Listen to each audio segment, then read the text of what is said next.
सुप्रभात बच्चों, कैसे हैं आप सब। उम्मीद करती हूँ आप सब अच्छे होंगे। तो बच्चों, आज की कक्षा में हम पढ़ने वाले हैं अध्याय नंबर 20, जिसका शीर्षक है पत्र लेखन। पत्र लेखन हिंदी साहित्य की प्रमुख विधा है। पत्र लिखते समय लेखक अपने विचार स्पष्ट रूप से व्यक्त करता है। पत्र लेखन से संबंधित कुछ महत्वपूर्ण बातों का ध्यान रखना चाहिए। वो क्या है, कौन कौन सी बातें हैं। पत्र लिखते समय उचित संबोधन लिखें। पत्र की भाषा सरल और छोटे छोटे वाक्य लिखें। प्रमुख संदेश स्पष्ट शब्दों में लिखें। किसी बात को बार बार ना दोहराएं। समापन करते समय अपना नाम अवश्य लिखें। तो हमने देखा किस प्रकार से यहाँ पे हमें दिया गया है कि हमें पत्र लिखते समय किन किन बातों का ध्यान रखना चाहिए। अब हम यहाँ देखेंगे पत्र दो प्रकार के होते हैं। पहला औपचारिक पत्र, दूसरा है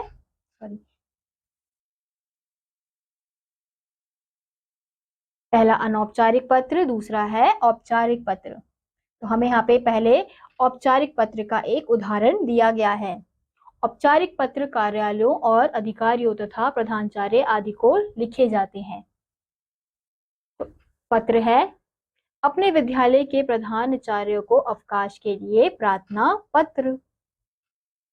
पत्र की शुरुआत कैसे होगी, सेवा में, फिर श्रीमान प्रधानाचार्य, फिर आपका जो स्कूल का नाम होगा, जैसे यहाँ पे लिखा गया है स्वामी विवेकानंद विद्या मंदिर, फिर जहाँ पे आपका स्कूल है उस जगह का नाम, फिर विषय, किस विषय में आप पत्र लिख रहे हैं, अवकाश के लिए प्रार्थना पत्र, फिर मान्यवर, फिर उसके बाद आपकी पत्र की शुरुआत होगी।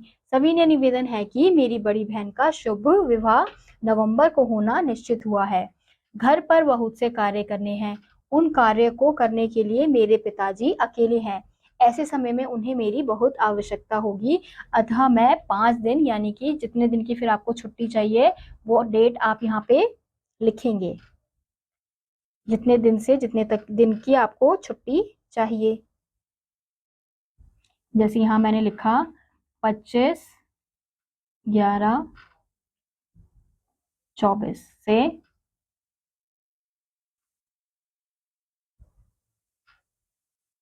30 तक। इस प्रकार से जितने दिन की आपको उस दिन का डेट आप यहाँ पे लिखेंगे। तक विद्यालय आने में असमर्थ हूँ, कृपया मेरी स्थिति को ध्यान में रखकर मुझे 5 दिन का अवकाश प्रदान करें। मैं आपका बहुत आभारी रहूंगा। फिर उसके बाद धन्यवाद, फिर आपका आज्ञाकारी शिष्य, फिर जो भी आपका नाम है वो, जैसे यहाँ लिखा है अनिल सक्सेना, फिर जो भी आपकी कक्षा है और सेक्शन है वो, और जिस दिन आप पत्र लिख रहे हैं उस दिन की डेट यहाँ पे लिखेंगे। तो ये हो जाएगा आपका अवकाश के लिए प्रार्थना पत्र। ऐसे ही दूसरा है, अपने विद्यालय की प्रधानाचार्य को छात्रवृत्ति के लिए प्रार्थना पत्र। अब अगला है हमारा अनौपचारिक पत्र। अब अनौपचारिक पत्र हम किसे लिखते हैं, ये पत्र अपने मित्रों, परिचितों एवं सगे संबंधियों के लिए लिखे जाते हैं। नीचे दिए पत्रों को का ध्यानपूर्वक अध्ययन कीजिए। पहला पत्र है, अपने अनुज को पत्र लिखकर दैनिक व्यायाम करने का महत्व समझाइए।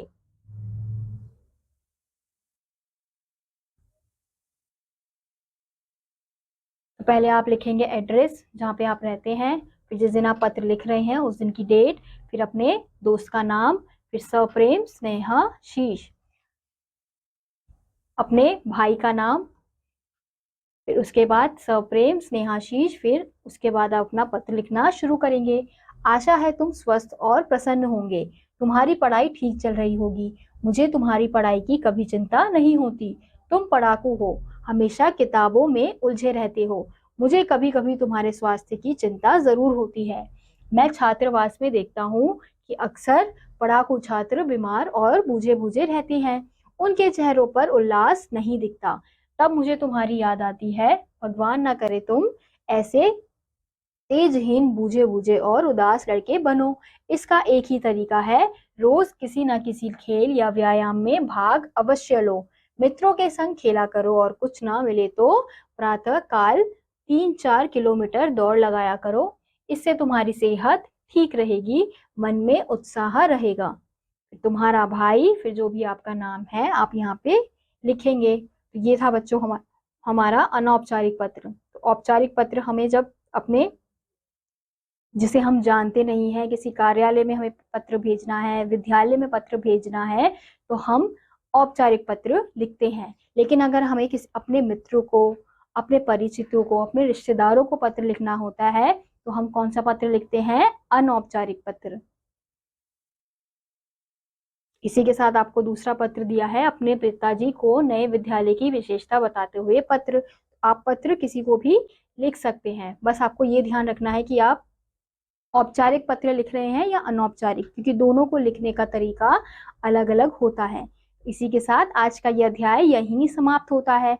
उम्मीद करती हूँ आपको यह अध्याय समझ आया होगा। मैं आपसे मिलूंगी अगली कक्षा में, तब तक के लिए नमस्कार।